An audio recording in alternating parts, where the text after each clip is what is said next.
রাজধানীর মিরপুরের শিয়ালবাড়িতে একটি পোশাক কারখানা ও একটি রাসায়নিকের গুদামে আগুনের ঘটনায় এই পর্যন্ত ১৬ জনের মৃত্যুর খবর নিশ্চিত করেছে ফায়ার সার্ভিস। এই ঘটনায় হতাহতের সংখ্যা আরও বাড়তে পারে বলেও আশঙ্কা করা হচ্ছে। ফায়ার সার্ভিস বলছে, রাসায়নিকের গুদামের আগুন এখনও নেভেনি। পোশাক কারখানার আগুন পুরোপুরি নিয়ন্ত্রণের চেষ্টার পাশাপাশি সেখানে তল্লাশি চালানো হচ্ছে। আগুনে দগ্ধ হয়েছেন আরও বেশ কয়েকজন। ঘটনাস্থলের আশেপাশে ছবি হাতে প্রিয়জনদের খুঁজছেন স্বজনরা। এসএম ফয়েজের রিপোর্টে বিস্তারিত।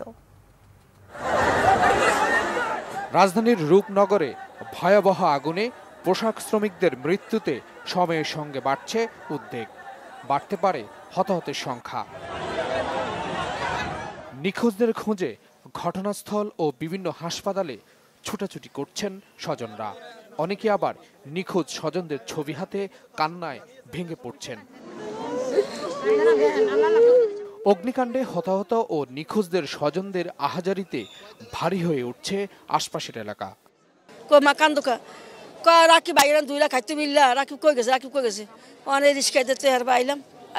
যে অবস্থা অনেক মানুষ মরে গেছে, অনেক মানুষ অনেক কথা কইতে আছে। আমি কান্নাকাটি করতেছি, আমার ছেলে অফিসে গেছে, অফিসে থেকে এখনো বের হইলো না। বেলা কয়টা বাজে, 2টা 3টা বাজে যাইতেছে, লাঞ্চ বাজে যায় না। আমার ছেলেরা খুঁজছেন না, ছেলেরা আমি ফোন দিছি, আমি বললাম তুমি কই আছো?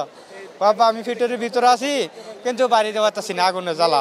সকালবেলার মাইয়া আইছিল অফিসে, এরপরে 11টা বাজে এই যে আগুন লাগছে।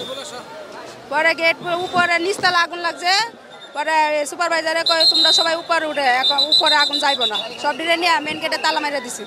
অনুমোদনহীন কেমিক্যাল গোডাউনের আগুনে ঝরছে তরতাজা প্রাণ। প্রত্যক্ষদর্শীদের বর্ণনায় উঠে আসে আগুনের ভয়াবহতা।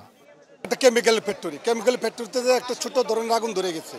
ধরার পরে ওয়ার্কার সম্পূর্ণ যা ছিল ছুটে দিচ্ছে। এই পুরো রূপনগর আবাসিক এলাকার সম্পূর্ণ ফ্যাক্টরি ছুটি হয়ে গেছে। আমরা জানলা খুলে দেখি যে বিল্ডিং এ আগুন লাগছে, ধোঁয়া উঠতেছে। এরপরে আমরা সবাই তো আস্তে জানাজানি হলো, পরে আমরা সিঁড়িদের সবাই নামে আসলাম। অনেক দৌড়াদৌড়ি করতে হবে, তারপরে আমরা জানলার পাশে চাই দিই, ওই জায়গায় ব্রাস্ট হয়ে আগুনটাতে কেমিক্যাল আছে। ওই গোডাউন থেকে গড়েই হলো যে প্রথম হলো যে ব্রাস্ট হয়ে গেছে, ব্রাস্ট হয়ে যে আগুনটা ছড়ায় গেছে। এই যে এখানে এত বড় গোডাউন কেমিক্যালের, এটা আসলে সত্যি আমরাও জানি না। রাত্রে বেলা আসছে মাল, ভিতরে গোডাউন ঢুকেছে, আমরা তো আর জানি না। আমরা তো প্রযুক্তির মাধ্যমে রাসায়নিক গুদামের আগুন নিয়ন্ত্রণের চেষ্টা চলছে। তদন্ত শেষে বলা যাবে ক্ষয়ক্ষতির পরিমাণ, জানিয়েছে ফায়ার সার্ভিস। প্রথম দিকে আমরা আসার আগেও বোধহয় ভুল করে অনেকে পানি দিয়ে ফেলেছিল ওই কেমিক্যাল গোডাউনে, যার কারণে প্রচণ্ড রিয়াকশন হয়েছে। আর আপনারা দেখে থাকবেন যে এখানে ধোঁয়াতে আমরা ধারণা করছি বিষাক্ত ধোঁয়া। এই জন্য আমরা বলেছি হেলথ হ্যাজার্ড, এখানে কাউকে থাকা যাবে না। আমরা সার্চিং করছি, বাট আপাতত মনে হচ্ছে এটার অনুমোদন হয়তো নাই, তবে আমরা সার্চিং করে দেখতে হবে, জানতে হবে। ঘটনাস্থল ঘিরে রেখেছে ফায়ার সার্ভিস, পুলিশ, র্যাব ও সেনাবাহিনীর সদস্যরা। কাউকে ভেতরে ঢুকতে দেওয়া হচ্ছে না। তারপরও ওই ভবনের আশপাশে ভিড় করছে উৎসুক জনতা। S M Foyez, Bangla Vision, Dhaka.